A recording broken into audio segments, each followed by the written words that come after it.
Good evening बच्चों, how are you today.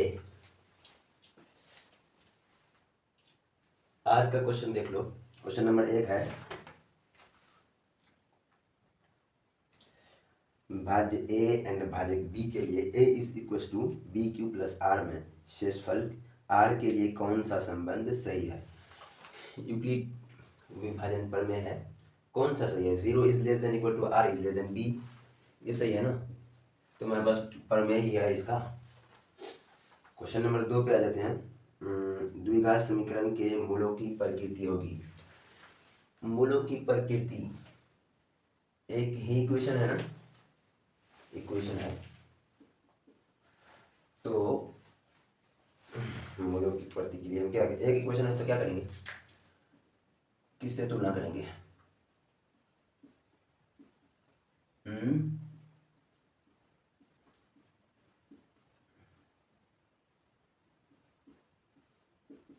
36 minus 56 कितना हुआ, 20।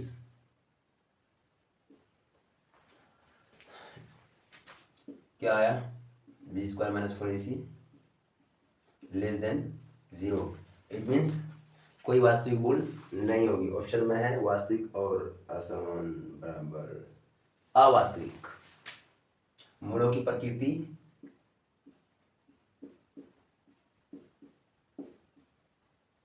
अवास्तविक। क्वेश्चन नंबर 3 देख लो। यदि 3 theta is equal to 90 degree तो cos थीटा का मान, 3 थीटा है ना, थीटा की वैल्यू क्या हो जाएगी 30, cos 30 की वैल्यू √3/2। ओके, क्वेश्चन नंबर 4 पे चलते हैं। cos a plus B 0 sin a minus B what. cos a plus B is equal to 0। cos की कौन सी डिग्री पर 0 होता है, 90 पर ना।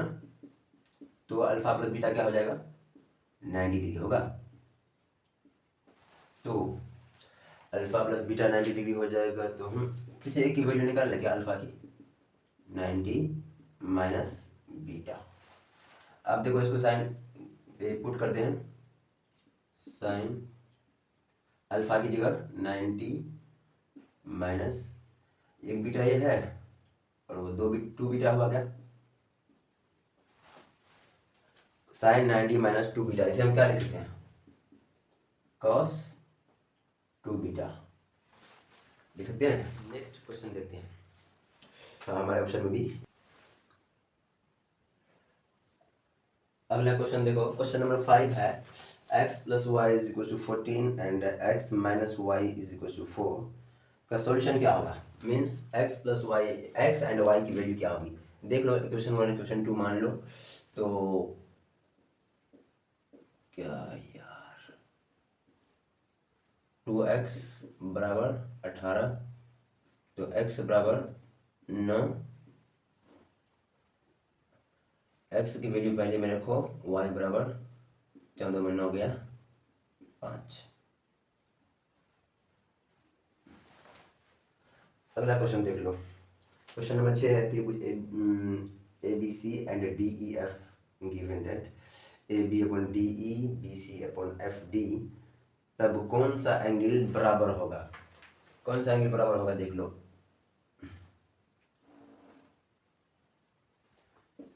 ए बी सी एक त्रिभुज, दूसरा ट्रायंगल देखो डी ई एफ। देखो क्या दिया हुआ है, A B and B C. A B ये हो गया, बी सी ये हो गया, डी ई ये हो गया एंड एफ डी ये हो गया। तो इक्वल साइड्स के मिडिल वाला एंगल इक्वल होना चाहिए, है ना। It means angle B is equal to angle D. Okay, question number 7 देखो। किसी घटना ई के घटित होने की प्रायिकता पी ऑफ ई हो तो निम्नलिखित में कौन सही है। किसी घटना के घटित होने की संभावना जो है वो कहाँ से कहाँ तक हो सकती है, यही पूछा गया। कहाँ से कहाँ तक, 0 से 1 तक, 0 से बड़ा 1 से इक्वल या छोटा। ओके, 0 से बराबर या बड़ा, 1 से इक्वल या छोटा।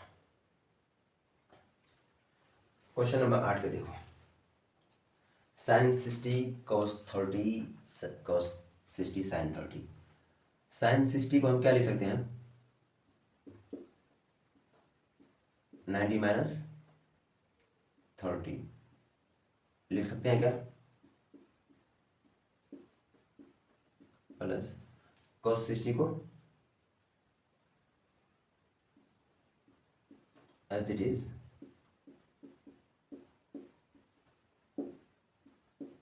अब देखो, sine 90 minus theta cos theta,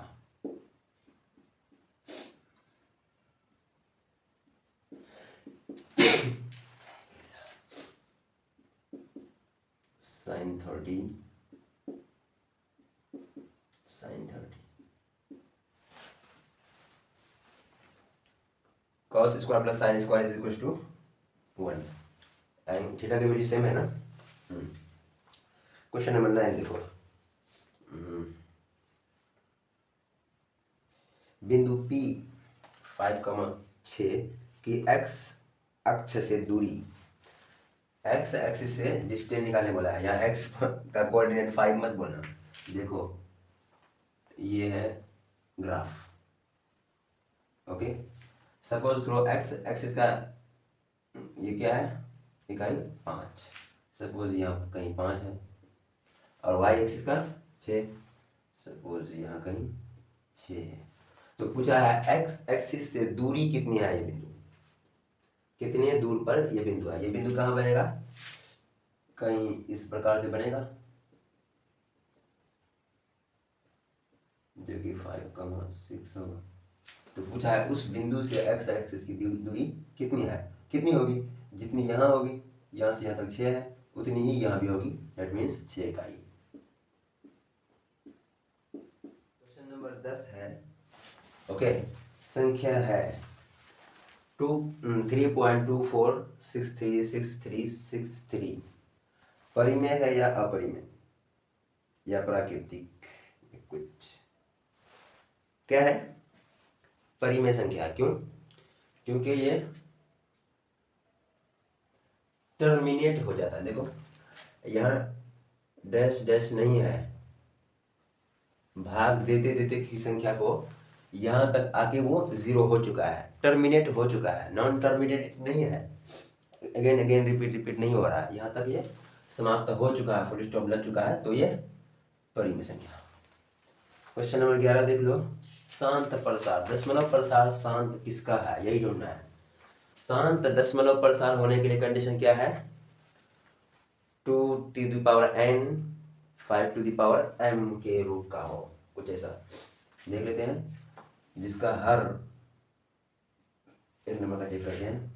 105 है, डिवाइड 2 से कटेगा ही नहीं, 5 1 6 3 से कटेगा ये तो ऐसे ही खत्म हो गया, नहीं है दशमलव प्रसार शांत, 3 से कटेगा क्या, 21 पर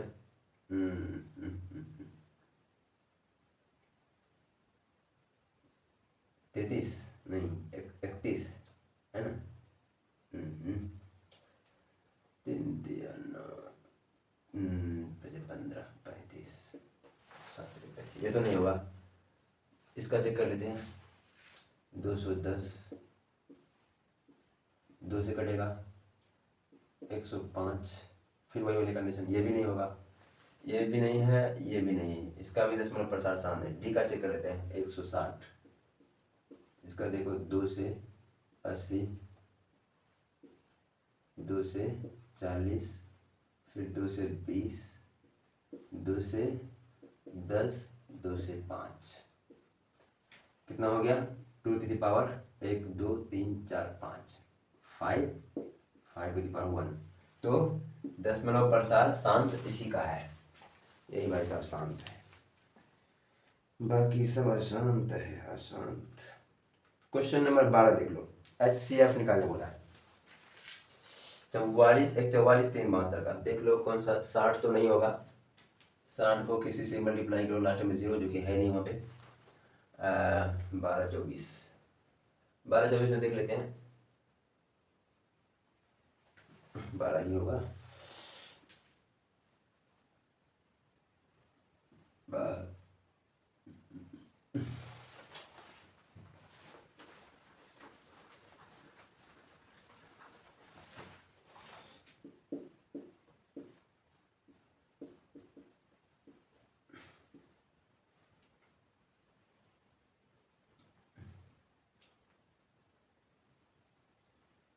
24 से तो ये कट जाता है, ये कटता है क्या?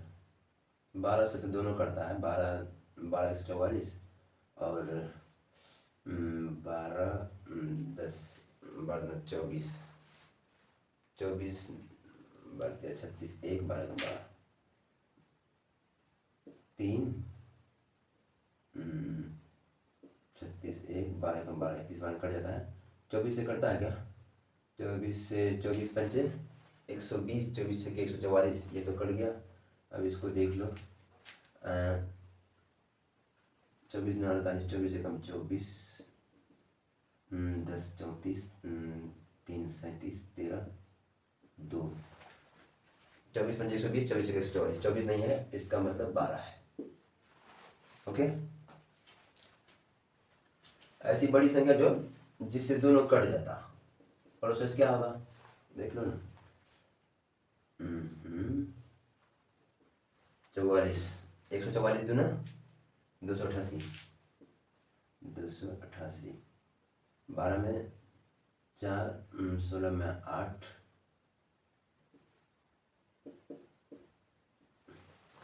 8 दूना 16, एक ही बार में कटेगा, नहीं कटेगा मतलब 0, 6, 84, 1 बच्चा 14, 24 कटेगा क्या? 24 में 48 बचा 12, 12 दूना 24, 12 से कटा। ओके, तो 12 ही आंसर है। क्वेश्चन नंबर 13 देखते हैं। एक बहुपद दिया हुआ है A X cube plus B X square plus C X plus D के शून्यक हों। शून्यक क्या है? अल्फा बीटा गामा इस बहुपद के शून्यक है। ओके, तो हमें फाइंड करना है alpha beta plus gamma alpha की वैल्यू क्या होगी। बहुपद के गुना प्लस योग के वैल्यू क्या होगी? क्या होता है? सी अपॉन ए। सी के लिए क्या है? सी ही है। ओ अच्छा, हाँ सी अपॉन ए, ये फॉर्मूला ही पूछ लिए। क्वेश्चन नंबर 14 देखो, 2x² प्लस एक्स प्लस के का एक शून्यक 3 हो तो के की वैल्यू क्या होगी। शून्यक का मतलब क्या है?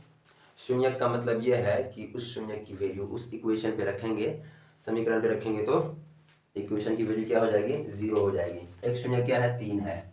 अगर 3 को हम इसमें पुट कर दें तो ये क्या हो जाना चाहिए? 0। तो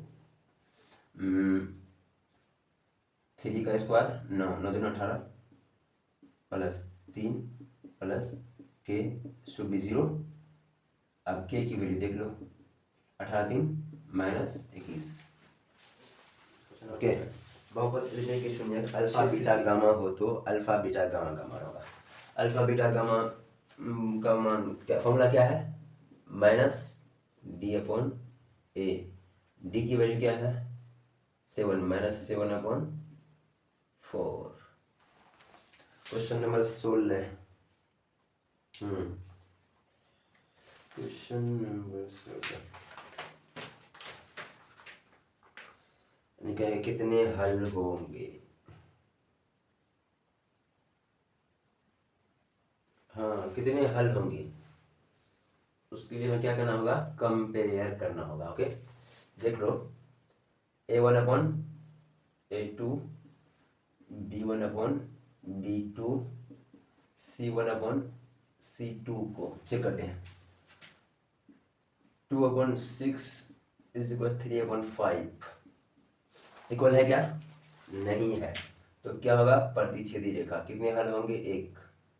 अद्वितीय हल, अद्वितीय हल। अद्वितीय का मतलब एक के सिवा कोई और नहीं, एक ही हल होगा। ओके, क्वेश्चन नंबर 17 पे चलते हैं। यदि रैखिक समीकरणों का युग्म असंगत हो तो उनके आलेख होंगे। रैखिक समीकरण का युग्म कैसा है? असंगत है। असंगत क्या होता है? असंगत, यही तो है ये। अगर a1 upon a2 is equal to b1 upon b2 is equal to c1 upon c2 तब होता है समीकरण युग्म असंगत। तो आलेख कैसा? समांतर। आलेख समांतर होता। ओके, क्वेश्चन नंबर 18 का हल है रैखिक समीकरण युग्म का। इसका हल है x minus 2y 0, 3x plus 4y 20। विलोपन विधि अपना लेते हैं, इसमें 2 से मल्टीप्लाई करते हैं, ये हो जाएगा 2x माइनस 4y 0। अब उसको माइनस करते हैं 3x plus 4y 20। Okay, 4y cancel, 5x 20, x बराबर 4, किसी एक में वैल्यू रख दो, x बराबर 4, देन इसी में रख देते हैं, 4 या 12, इधर गया 20 में 12 गया 8, 8 इधर का 4 बटे 4 2, y बराबर 2। ओके, क्वेश्चन नंबर 19 देख लो। 65 तथा 117 का महत्तम समापवर्ती 65 m माइनस 117 के रूप में हो तो m का मान होगा HCF। 65 और 17 का HCF ये है 65 m माइनस 117, तो m की वैल्यू क्या होगी देख लेते हैं।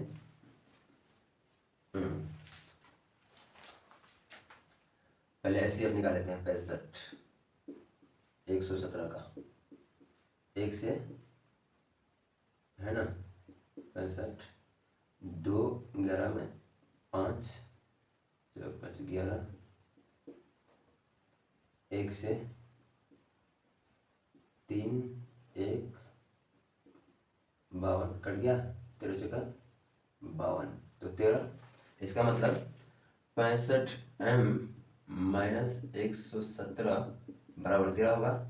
यही तो है 65 एंड 117 का HCF है 65 m माइनस 117। HCF हमारे पास क्या आ गया, 13 आ गया, तो इसको इक्वल कर दिए।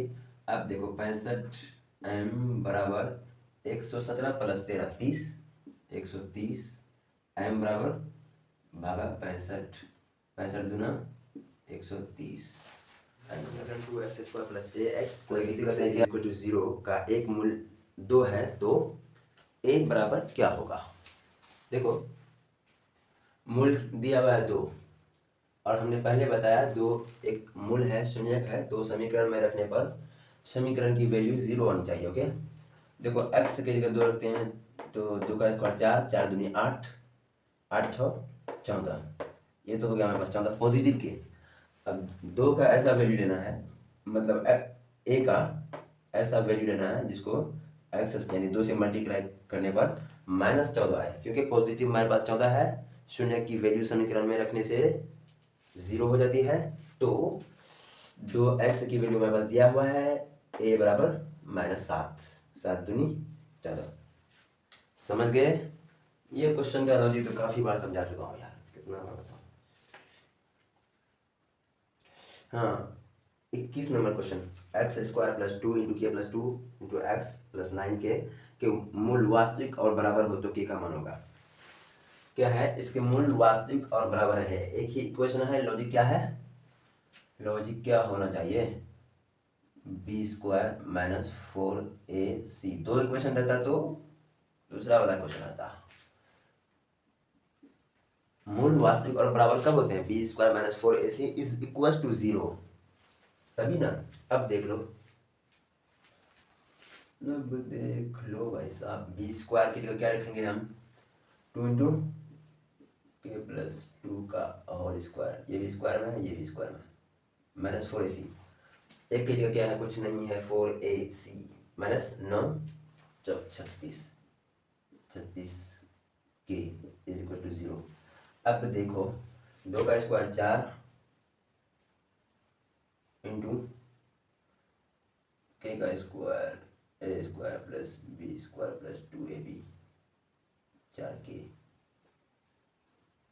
माइनस 36 के 0। अब हमारे पास 4 कॉमन ले लेते हैं तो 9 बच जाएगा। ये 4 यहाँ से भी कॉमन ले लिए तो 0 हो गया। अब हमारे पास बचा के स्क्वायर माइनस, देखो यहाँ 9 के 4 कॉमन लेने के बाद 9 के माइनस के 4 के प्लस के माइनस 5 के प्लस 4 इज इक्वल 0। ओके, अब देखो इसका हम विखंडन कैसे करेंगे। अरे यार, के स्क्वायर माइनस 4k माइनस के प्लस 4 इज इक्वल 0। के कॉमन लेने पर के माइनस 4 एंड माइनस 1 कॉमन लेने पर के माइनस 4। ओके, अब देखो के माइनस 1 इज इक्वल 0, के माइनस 4 इज इक्वल 0। के की वैल्यू क्या आई, 1 या 4। के की वैल्यू आई 1 या 4। क्या है, कहाँ है? Positive positive. क्वेश्चन नंबर 22 देखो, X square minus 2x plus 1 is equal to 1 का शून्य क्या होगा। शून्य क्या होगा, प्लस के 1 प्लस के 1 इधर आएगा, minus 1 cancel, x square minus 2x is equal 0, x common लिए, x माइनस 2 इज इक्वल 0, एक x बराबर 0, दूसरा x बराबर 2। ओके, क्वेश्चन नंबर 24 देख लो, समांतर श्रेणी का सर्वांतर यानी डी निकालना है। तो क्या हो जाएगा, दूसरा पद माइनस पहला पद, 1.8 क्या आ जाएगा, 0.3। ओके, एक और क्वेश्चन देख लेते हैं, कितना हुआ, 2026 अभी आया नहीं, तो हम कितने क्वेश्चन सॉल्व करेंगे, 25 तोला। देख लो, X square plus P X plus Q. एक क्वेश्चन है X square plus P X plus Q बराबर 0। ऑप्शन ए पूर्ण वर्ग, क्या करना है, पूर्ण वर्ग करना है।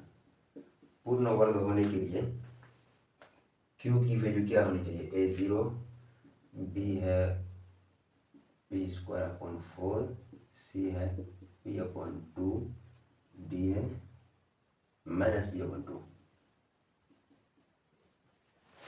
बोलो q की कौन सी वैल्यू पुट करें इनमें से कि पूर्ण वर्ग हो जाए, मतलब a प्लस बी का होल स्क्वायर हो जाए।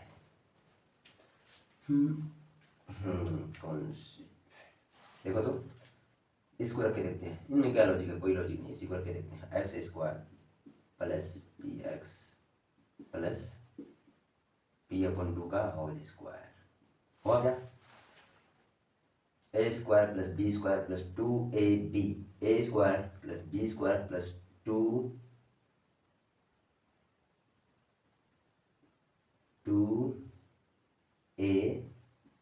बटा में ना ए बी, बी 2 कैंसिल, तो हो जाएगा x प्लस पी अपॉन 2 का होल स्क्वायर।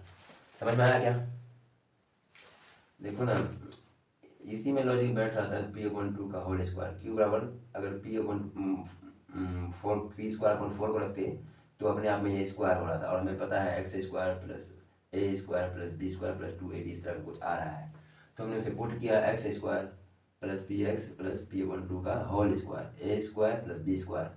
अब यहाँ होना चाहिए 2ab, 2 हम फॉर्मूला का 2 लिए, ए की जगह क्या है x है, b की जगह p upon 2, p upon 2 put के 2 कैंसिल px हुआ। ओके बच्चों, आज यहीं तक रखते हैं, अच्छे से मेहनत करो, सिलेबस तुम लोग का कंप्लीट हो ही चुका होगा। अब तो रिवीजन में ही ध्यान देना है, जितना हो सके उतना प्रैक्टिस करो। ऑब्जेक्टिव क्वेश्चन को टारगेट में लो, ऑब्जेक्टिव से जितना टाइम बचेगा उतनी ही आसानी होगी सब्जेक्टिव सॉल्व करने में। Okay, have a good night, see you soon.